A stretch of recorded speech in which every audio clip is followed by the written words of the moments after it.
कर्तव्य समर्पण समिति द्वारा एक शाम संस्कृति के नाम का हुआ भव्य आयोजन।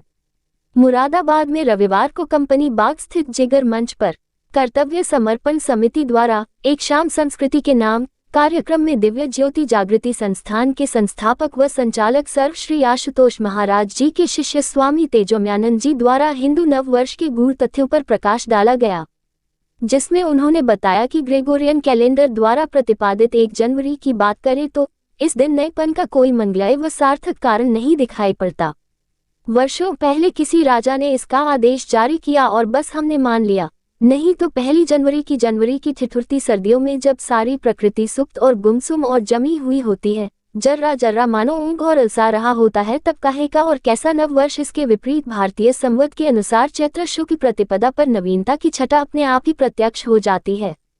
एक नहीं अनेक युक्तियां इस दिन को वर्ष का पहला दिवस घोषित करते हैं। चैत्र शुक्ल के आते आते कड़कती ठंड के तेवर ढीले पड़ चुके होते हैं और पीली हवाएं बसंत की बयार बन जाती है। शाखाओं पर नए पल्लव खिलने लगते हैं। ये चेतना, ये जागना, ये गति, यही तो नववर्ष की साक्षी है। अतः चैत्र शुक्ल पर ही भारत की सामाजिक चेतना नव वर्ष में प्रवेश करती है। भारतीय काल गणना के अनुसार इसी दिन ब्रह्मा जी ने सृष्टि का सूत्रपात किया था। इसी घड़ी में भगवान नारायण ने मत्स्य अवतार धारण किया था। यही वह शुभ दिवस था जब अयोध्या में श्री रामचंद्र भगवान का राज्याभिषेक हुआ था। स्वामी दयानंद सरस्वती जी ने आर्य समाज की स्थापना इसी शुभ मुहूर्त में की थी। चैत्र शुक्ल को विशेष रूप से प्रजापति और सूर्य नामक तरंगों की बरखा होती है। ये सूक्ष्म तरंगें अध्यात्म बल की बहुत धनी और उत्थान कार्य हुआ करती है। अतः यदि इस शुभ घड़ी में शुभ संकल्पों के साथ नए साल में कदम रखा जाए तो कहना ही क्या। इसलिए विचार कीजिए, यदि हमारे व्यापारिक हिसाब किताब, सरकारी कामकाज, राजकीय कोष का चलन, संचालक, शिक्षा सत्र आदि 1 अप्रैल को ही नव वर्ष के आरंभिक रूप में रहते हैं, तो फिर हम व्यावहारिक तौर पर भी इसी के आसपास पड़ने वाले चैत्र शुक्ल को अपना नव वर्ष का उद्घाटन दिवस क्यों नहीं मान सकते, जब हम अपने धार्मिक अनुष्ठानों, मांगलिक कार्य का जो व्रत, उपवास हो, मुंडन, विवाह हो, तीज त्योहार पर उत्सवों आदि को भारतीय पंचांग के इशारों पर ही निर्धारित करते हैं, तो फिर जीवन के हर वर्ष के सबसे पहले दिन को क्यों नहीं मानते। इस मौके पर विशेष अतिथि के रूप में मंडल आयुक्त अनंजनेय कुमार ने कहा कि आज की युवा पीढ़ी को अपनी भारतीय संस्कृति से परिचय करवाए। इस मौके पर ओम प्रकाश शास्त्री, वतन कुमार, रोहित मुखिया, डा. राजकमल गुप्ता, संजीव कुमार, विशेष गुप्ता, मीनू मेहरोत्रा, विनोद अग्रवाल रहे।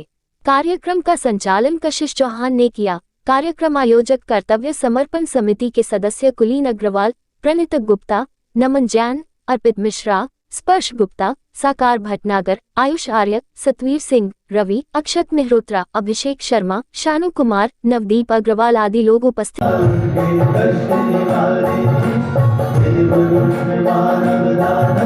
मेरा नाम प्रणित गुप्ता है। मैं विश्व हिंदू परिषद में सह संपर्क प्रमुख के नाते काम कर रहा हूं प्रांत में। ये कर्तव्य समर्पण समिति का कार्यक्रम था।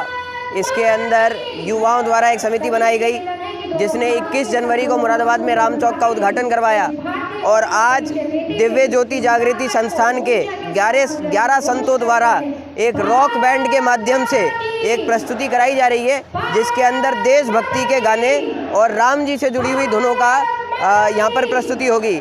माननीय मंडल आयुक्त श्रीमान अंजनेय कुमार जी आज आए और उनका हमको मार्गदर्शन प्राप्त हुआ। इसके अलावा यहाँ पर हमारे राष्ट्रीय स्वयंसेवक संघ के काफ़ी लोग रहे और अन्य सामाजिक लोग भी मौजूद रहे। मुख्य रूप से कौन कौन रहे आज? मुख्य रूप से आज यहाँ पर कमिश्नर साहब रहे, मेयर साहब रहे, हमारे संघ के प्रचारक लोग रहे, विश्व हिंदू परिषद के लोग रहे।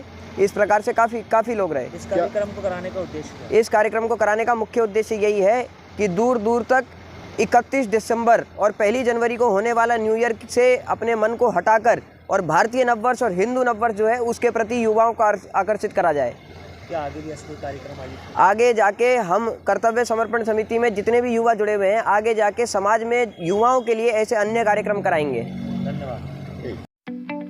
ताज़ा तरीन खबरों के लिए देखते रहें हमारा channel MKS news India. Channel को सब्सक्राइब करें, लाइक करें, बेल आइकन को दबाना ना भूलें।